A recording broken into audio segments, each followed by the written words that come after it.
Imagine you are traveling with Orion as the flight test continues. One orbit completed. Time to go. The upper stage of the rocket fires again. Like the setup for a roller coaster ride, this is the big climb we've been waiting for.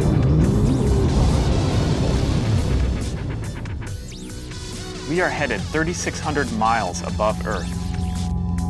15 times higher from the planet than the International Space Station. As we get further away from Earth, we'll pass through the Van Allen belts, an area of dangerous radiation.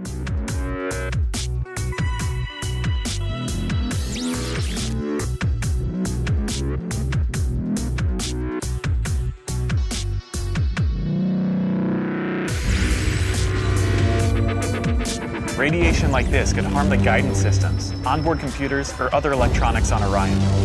Naturally, we have to pass through this danger zone twice, once up and once back. But Orion has protection. Shielding will be put to the test as the vehicle cuts through the waves of radiation. Sensors aboard will record radiation levels for scientists to study. We must solve these challenges before we send people through this region of space. We must solve these challenges before we send people through this region of space. For this flight, it's time to head home. The upper stage of the rocket triggers separation. Orion's jets fire to turn it into the proper position to re-enter Earth's atmosphere. No matter what happens now, we're coming in. 75 miles above Earth, the spacecraft enters the atmosphere. Things happen quickly. We're now traveling more than 20,000 miles per hour.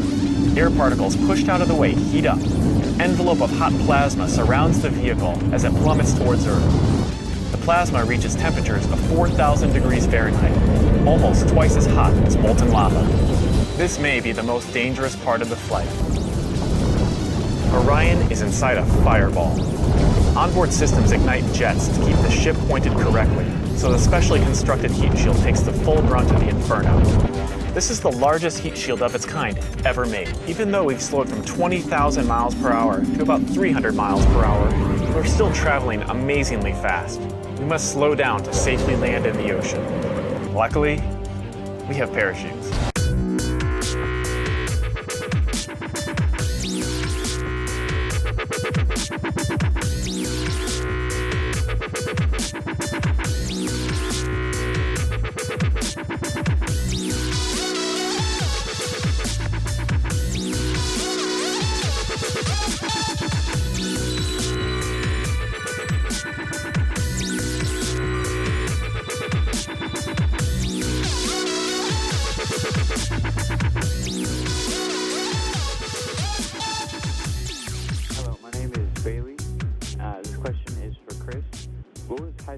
For you?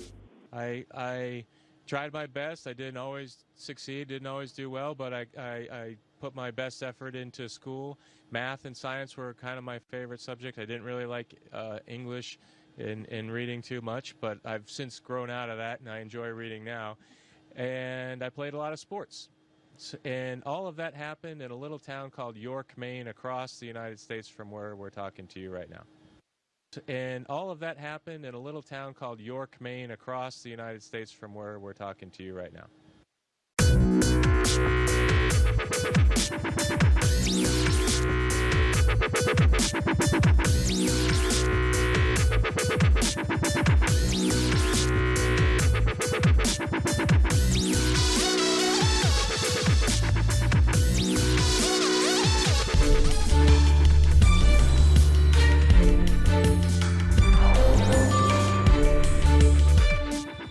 And what comes after the International Space Station once its mission is over? How do we ensure the presence of humans in space? Well, that's a great question. The plan that NASA has is to build a rocket called SLS, which is a heavy lift rocket. It's something that is much bigger than what we have today, and it will be able to launch the Orion capsule with humans on board, as well as landers or other components to destinations beyond Earth orbit. Right now, We only can fly in Earth orbit. That's the farthest that we can go. We only can fly in Earth orbit. That's the farthest that we can go. And this new system that we're building is going to allow us to go beyond and hopefully take humans into the solar system to explore. So the moon, Mars, asteroids, there's a lot of destinations that we could go to, and we're building these building block components in order to allow us to do that eventually.